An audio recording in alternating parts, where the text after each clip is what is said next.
আপোনালোকে ভিক্টৰক সদায় দেখি থাকে আৰু আজি মই ভিক্টৰৰ ওচৰত আহিলোঁ। এইকেইদিন তাক ফোনত পোৱা নাছিলোঁ আৰু সিও মোক ফোনত পোৱা নাছিলে, গতিকে খবৰ খাতি কৰি গম পালোঁ তাৰ অকণমান গাটো অকণমান দুৰ্বল হৈ আছে, বহুত ঘূৰিছে, কিবা কৰিছে।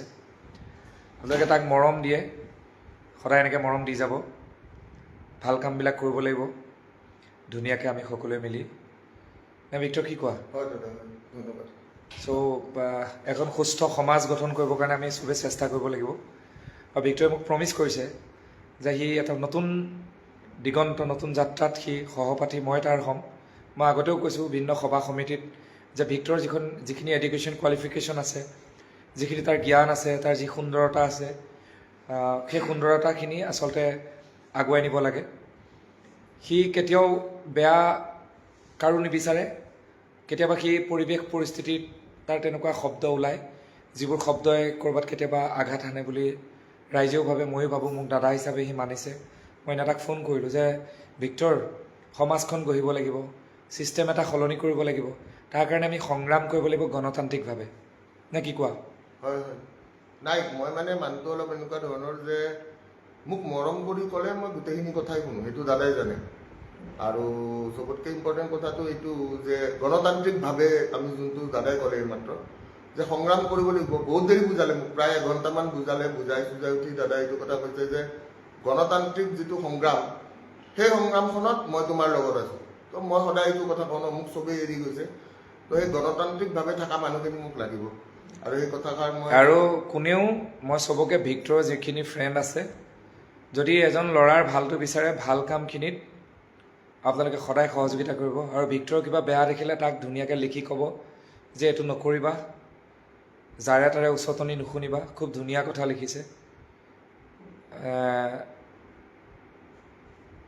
যাৰে তাৰে উচতনি শুনি লাইভত গালি সোপা পাৰিবলৈ মানা কৰক, তাৰ পাছত বহুত মানুহ ভাড়াত লগাই থৈছে। শুনিছা? তোমাৰ ভাল শুভাকাংক্ষী এইবোৰ। ধন্যবাদ ধন্যবাদ। আৰু ভিক্টৰক মই কৈছোঁ যে তুমি ছিষ্টেমটোক গালি পাৰা, আপত্তি নাই, মোৰ ক'ব লগা নাথাকে, তোমাৰ ব্যক্তিগত কথা। আৰু ভিক্টৰক বহুত বেছিও মই বুজাব নোৱাৰোঁ, কিন্তু মই অসমৰ ৰাইজক ক'ম যে সি অলপ অসুস্থ হৈ গৈছে বেচেৰা, অলপ অসুস্থ হয় সি, তাৰ গাটো অকণমান বেয়া। গতিকে সকলোৱে মৰম দিব, ভগৱানৰ ওচৰত প্ৰাৰ্থনা কৰিব যাতে সি সোনকালে সুস্থ হওক। আৰু মই ভালবিলাকৰ লগত সদায় আছোঁ, সকলোৰে লগত থাকিম। সদায় বেয়াবোৰ লিখি আহিছোঁ, ভালবোৰ লিখি আহিছোঁ। ভিক্টৰকো সমালোচনা কৰিছোঁ, কিন্তু মই ভিক্টৰৰ কোনোদিন এডুকেশ্যন কোৱালিফিকেশ্যনক মই সমালোচনা কৰা নাই, কাৰণ মোৰ নিচিনা মানুহে তাৰ এডুকেশ্যন কোৱালিফিকেশ্যন।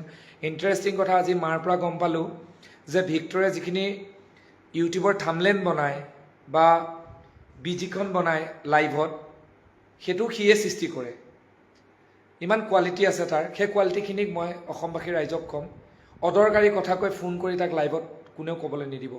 মই ৰিকুৱেষ্ট কৰিছোঁ, সি ভাল কথা কওক, তাক উচতাই দি মানে বেয়া নকৰিব ল'ৰাটো। এটা সাম্ভাব্যপূৰ্ণ প্ৰতিভা, এই প্ৰতিভাক বিকশিত কৰিব লাগিব। গতিকে যিবিলাক মানুহক গালি পাৰে, কিছুমান কথাই সি যেতিয়া কথা এটা কৈ থাকে, যেতিয়া কোনোবাই পিং কৰি দিয়ে, উচতাই দিয়ে, তেতিয়া মোক যদি আজি কয় বৈকুণ্ঠ দা কওক বেয়াকৈ কওক, আমি আছোঁ আপোনাৰ লগত, কোনে খাতিৰ কৰিব, এনেকৈ ক'লে অভিয়াছলি সেই মানুহটোৱে ভাবিব এই মানুহখিনি মোৰ লগত আছে। গতিকে এনেকুৱা কোনেও নকৰিব। জাতি ধৰ্ম ভাষা বৰ্ণ নিৰ্বিশেষে সকলোৱে আছে। আমি আমাৰ থিম এজেণ্ডা, আমাৰ যিটো আগন্তুক যাত্ৰা, সেইমতে কাম কৰি যাম। মই ভালৰ লগত সদায় ভিক্টৰৰ লগত আছোঁ, আৰু ভিক্টৰ খুব শিক্ষিত। মই কথাটো ক'ম, বৈকুণ্ঠ দা মোৰ ভালৰ দিনতো আছে, দিনৰ কথা কৈছোঁ দেই। বৈকুণ্ঠ দা মোৰ ভালৰ দিনতো আছে, বেয়া দিনতো আছে। মই জেলৰ ভিতৰত সোমাই থাকোঁতে মোৰ লগত যোৱা মানুহেও কেতিয়াও কিন্তু নক'লে যে ভিক্টৰক ওলাই দিব লাগে, অথচ সেইখিনি মানুহক মই কিন্তু সদায় ভাল পাই থাকিলোঁ। মোৰ এটা দুখ চাগে কোনোবাই বুজি পাবনে নাপাব, মই যাৰ কাৰণে মানে ওলাই গৈ এটা ঈশ্বৰ পুত্ৰ, তেওঁৰ বাবে ওলাই গৈছিলোঁ, নহ'লে ঘৰত বহি শুই থাকিব পাৰিলোঁ হয়। সেই মানুহজনৰ হকে ওলাই গ'লোঁ, সেই মানুহজনৰ হকে সোমাই থাকিলোঁ। সেই মানুহজনক ইমানেই ভাল পাওঁ যে সোমাই থাকি ওলাই আহিও প্ৰথম কিন্তু সেই মানুহজনৰ কথাই কৈছোঁ। তাতে মানুহে বুজি পাব লাগিছিল যে ভিক্টৰ দাসৰ স্বাৰ্থ নাই। আজিৰ ডেটত আপোনালোকে দেখিছে জুবিন দাৰ নাম লৈ মানুহে পলিটিক্স কৰিছে নাই দাদা? কৰি আছে বহুতে। কিন্তু সেই দাদাই কেতিয়াও বিচৰা নাছিলে যে পলিটিক্স হওক। য়েছ। দাদাই কেতিয়াও বিচৰা নাছিলে যে হিন্দু মুছলমান বেলেগ হওক।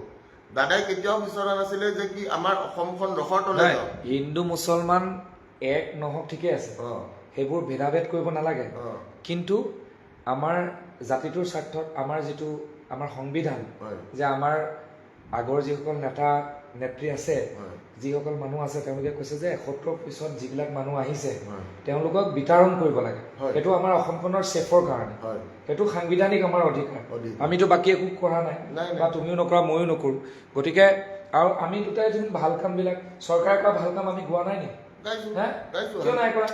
আৰে মই এইখিনি তোমাৰ মায়েও কৈছে যে এইকেইটা ভাল কাম কৰিছে, ছাপৰ্ট কৰিছো। এইখিনি বেয়াটো বেয়া, বেয়াটো বেয়া, ভালটো ভাল। বেয়াটো বেয়া বুলি যদি আমি একচেপ্ট কৰিব পাৰোঁ, তে বেয়াটো বেয়া বুলি আমি আমাৰ জনপ্ৰতিনিধিও এই কথাটো বুজিব লাগে। আমি মূল্য বৃদ্ধি হ'লে প্ৰতিবাদ কৰিমেই, আৰু তাৰ পৰিৱৰ্তে এখন ভাল হস্পিটেল বনাই দিলে সেইখনেও প্ৰশংসা কৰিম, সেইখনৰ বিষয়েও লিখিম।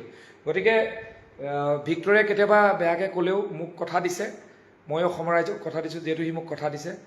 পাৰ্চনেলি কাকো গালি নাপাৰে সি, আৰু ধুনীয়া এটা নতুন এখন সংগ্ৰাম।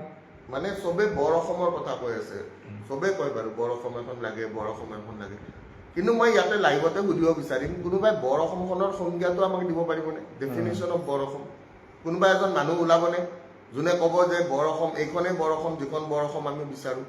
সেই সংজ্ঞাটো প্ৰথমতে আপুনি ক্লিয়াৰ কৰি লওক আপোনাৰ মাইণ্ডত, আপোনালোকৰ বুকুত বা আপোনালোকৰ হৃদয়ত, যে বৰ অসম একচুৱেলি কি, কোনখন বৰ অসম আমি বিচাৰোঁ, আৰু যিখন বৰ অসম আমি সকলোৱে বিচাৰোঁ সেই বৰ অসমখন আমি বিচৰাৰ কাৰণে কি কৰিব লাগিব, কেনেকৈ কৰিব লাগিব, সংবিধানৰ মতে গৈ কেনেকৈ কৰিব পাৰিম, সাংবিধানিক পৰিস্থিতিটো আমি বুজি কিনে কেনেকৈ আমি আগুৱাই যাব পাৰিম, সেই বস্তুটোহে আমি বিচাৰোঁ।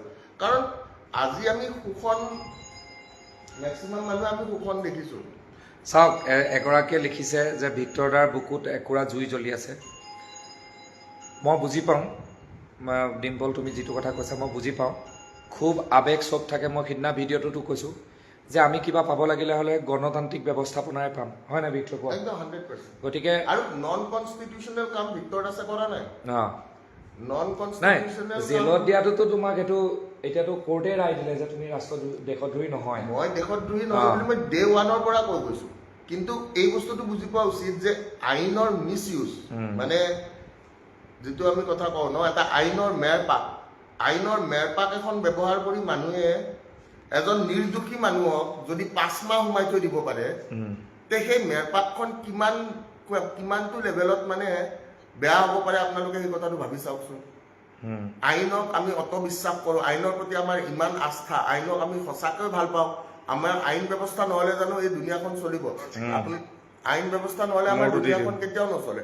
কিন্তু সেই আইন ব্যৱস্থা থকা জেগাত আমি কেনেকৈ শোষণ সহ্য কৰিব পাৰিম? আমিতো শোষণ সহ্য কৰিব নোৱাৰোঁ। আমাৰ কাৰণে এইটো পচিবলে নহয় যে আমি শোষণ সহ্য কৰিব পাৰিম। It is never possible.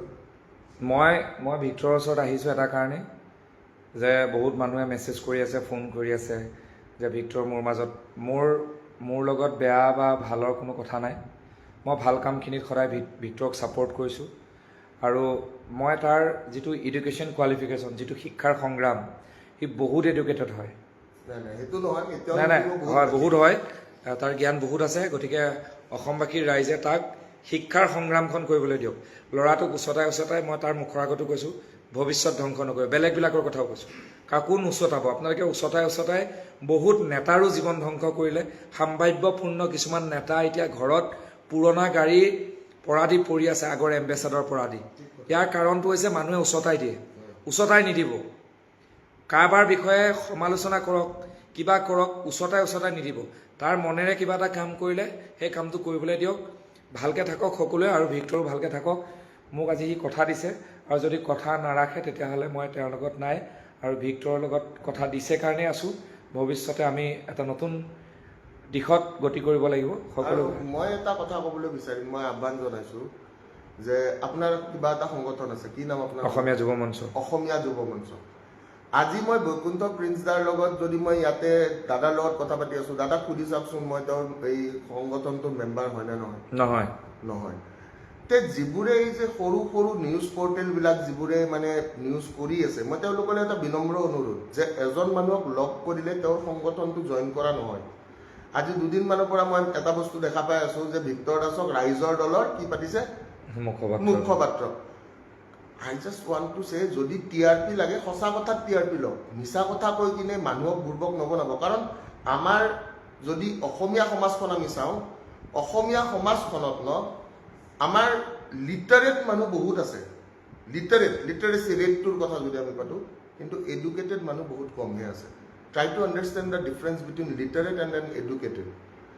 তো লিটাৰেচি বস্তুটো বেলেগ, অ আ ক খ পঢ়িব পৰা মানুহ এটাও লিটাৰেট, কিন্তু সেই অ আ ক খ দি বাক্য গাঁথনি যিটো আপোনালোকে কৰে, সেই বাক্যটো এটলিষ্ট সাম্ভাব্য বা সেই বাক্যটোৰ যিটো গাম্ভীৰ্য, সেই গাম্ভীৰ্যটো আপুনি বুজি পাব। আপোনালোকে কোনোবাই ভিতৰত সুধিছে নেকি যে আপুনি ৰাইজৰ দল জইন কৰিছে নেকি?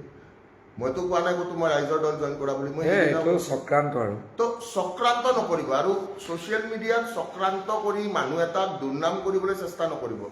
মই সদায় যিটো কথা কওঁ যে এজন জনপ্ৰতিনিধিয়ে এটা তুচ্ছ তুলুঙা এটা যদি মন্তব্য দিয়ে, সেই মন্তব্যটোৰ কোনো ভেলুৱে নাথাকিব। আমি সমালোচনা কৰিব লাগিব। Criticism is very important, but it should be a positive criticism. It should not be a negative criticism. আজি মই যিবিলাক ক্ষেত্ৰত লাগি আছোঁ, আজি অসমবাসী ৰাইজে কিছুমান বস্তু দেখিছে নে নাই মই নাজানো, আপোনালোকে এইটো কথা মানে নে নাই মই নাজানো, হ'ব পাৰে আপোনালোকে নামানিব পাৰে, বাট যিখিনি ছাত্ৰ সমাজ তেওঁলোকে এই কথাষাৰ মানিব লাগিব যে 2020 চনৰ আগত কিন্তু আমি APSC ৰিজাল্ট পৰ্যন্ত অকল এটা ৰোল নম্বৰেদিহে পাইছিলোঁ, হয়নে নহয়? কিন্তু আজিৰ ডেটত APSC হওক, ADRE হওক, আছাম পুলিচ হওক বা XYZ এনি এক্সামিনেশ্যন, তাতে কিন্তু আপোনালোক সকলোৱে মাৰ্কশ্বিটো পায়, তাতে আপোনালোক সকলোৱে কি পায়, OMR শ্বীটটো ৰিচেকিঙৰ কাৰণে ফেচিলিটি পায়, তাতে আপোনালোকে প্ৰপাৰ কাট অফ লিষ্ট এখন পায়, তাতে আপোনালোক সকলোৱে নিজৰ নিজৰ ইণ্ডিভিজুৱেল যিখিনি আপোনালোকৰ কুৱেশ্যনছ থাকে, তাতে ইণ্ডিভিজুৱেল কুৱেশ্যনৰ ছেগমেণ্টেশ্যন বুলি থাকে, যিটো মানে মেথছ, বোলে কি ৰিজনিং, বোলে GK, বোলে ইংলিছ, বোলে কাৰেণ্ট এফেয়াৰ্ছ, তাতে আপোনালোকে নিজে সকলোৱে এই কথাখিনি গম পায়। চ' সেই গম পোৱা কথাখিনি আপোনালোকে কিয় গম পালে, কোনে লাগিছিলে এই কথাখিনিৰ কাৰণে? নান আদাৰ দেন ভিক্টৰ দাস। মনত আছে চাগে চবৰে, এটা ভিডিঅ' ভাইৰেল গৈছে। সেইটো শুনা, তোমাক অসমত এইবোৰ ক্ষেত্ৰত কোনো বেয়া প্ৰমাণ নাই, হয়, চবেই লিখি আছে, হয়, মাত্ৰ কিছুমানে কৈছে যে বেয়া কথাকেইটা ক'ব নালাগে। সেইকেইটা তুমি নোকোৱাকৈ বাকী তোমাৰ সংগ্ৰামত চব আছে। সেইটোৱে বুজি পাইছানে? আজি তুমি এটা বিৰোধী, এটা তোমাৰ অপজিশ্যন যিকোনো এটা কামৰ থাকিবই লাগিব। তুমি আছা, তোমাক চবেই ছাপোৰ্ট কৰি আছে, তুমি ভালকৈ কাম কৰি যোৱা। অকণমান গাটো তাৰ চবেই সুধি আছে, তাৰ অকণমান গাটো বেয়া হৈছিলে, চ' মেণ্টেলি ছাপোৰ্ট কৰিব লাগে যেতিয়া মানুহৰ গা বেয়া হয় বা কিবা হয়। বিপদৰ সময়ত মানুহৰ লগত কোনো নাথাকে, আৰু যিকেইটা মানুহ থাকে সেইকেইটা জীৱন ভৰ থাকি যাব। মোৰ এটা কথা দেই, মই আটাইতকৈ বেছি সমালোচনা কৰা মানুহজনো বিপদত যাম, আটাইতকৈ বেয়া পোৱা মানুহজনেও যাম। আৰু মই ভিক্টৰকো কৈছোঁ, ভিক্টৰে আজিৰ পৰা এই বেয়া শব্দবোৰ দলিয়ালে, মোৰ বিশ্বাস, আৰু যদি বিশ্বাস ভাঙে সেইটো তাৰ কথা। আপোনালোকে ভাবিছিলে যে ভিক্টৰ মোৰ মাজত কিবা বেয়া ভাৱ আছে আৰু TRPৰ কাৰণে বৈকুণ্ঠ প্ৰিন্সে কাম নকৰে। মই ভিক্টৰক কিমানবাৰ লগ পালোঁ, কিমানবাৰ লগ পাইছোঁ, কথা পাতিয়ে থাকোঁ। তাক মাতি আনি মই মদ এসোপা খুৱাই লৈ মই কি লাইভ এটা দিব নোৱাৰিলোঁ নেকি? কিয় নাই কৰা? মই নকৰোঁ। মই মানুহৰ ভৱিষ্যত বেয়া হোৱাটো, কাৰোবাৰ এটা বেয়া হোৱাটো মই কেতিয়াও চিন্তা নকৰোঁ, আপোনালোকেও নকৰিব। আৰু মই আৰু এটা কথা ইয়াতে ক'ম, এইকেইদিন ছ'চিয়েল মিডিয়াত এটা বস্তু চলি আছে বোলে, ভিক্টৰ দাসে অখিল গগৈক লগ কৰিব গৈছে। অখিল দাই নিজেও এইখিনি কৈছে যে মই তেওঁক বদনাম কৰিলোঁ। মই একদম হাতযোৰ কৰি কৈছোঁ, মই অখিল দাক বদনাম কৰিবলৈ যোৱা নাছিলোঁ। মই জেলৰ পৰা ওলাইছোঁ, 6 মাহ ধৰি জেল খাটি আহিছোঁ। মই মোৰ ফ্ৰীডমটো অকণমান চাওক, আপোনাক যদি পিঞ্জিৰা এটাত বান্ধি থৈ দিয়ে, আপুনি যদি পিঞ্জিৰাটোৰ পৰা ওলাই যায়, আপোনাৰ উৰিবলৈ মন যাব নাই? তে মই উৰিব বিচাৰিছিলোঁ। তাতে মই জানালৈকে আপোনালোকে চাব পাৰে, মই এটাও বেয়া ভাষা কোৱা নাই। আৰু বেয়া ভাষা নোকোৱাৰ এটা কাৰণ, মই বেয়া ভাষা ক'বলৈ যোৱা নাইতো। মই এই কথাটো কৈছোঁ যে আজিৰ ডেটত আমাৰ চব অসমীয়া বা আমাৰ অনা অসমীয়া সকলোৱে যোনে যোনে অসমত বাস কৰি আছে, সকলোৱে কিছুমান শোষণৰ বলি হৈছে। সেই শোষণখিনিৰ ওপৰতহে আমি মাত মাতি আছিলোঁ।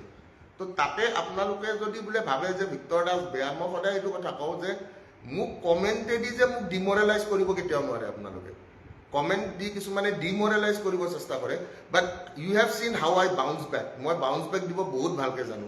তো এই কথাটো মই আপোনালোকক কৈছোঁ যে মোৰ অন্তৰখনেদি মই কাৰো বেয়া নিবিচাৰোঁ। যিটো দাদাই ক'লে যে মই সমালোচনা কৰা মানুহে, মোৰ সমালোচনা কৰা মানুহকো মই বেয়া নাপাওঁ। কিয়?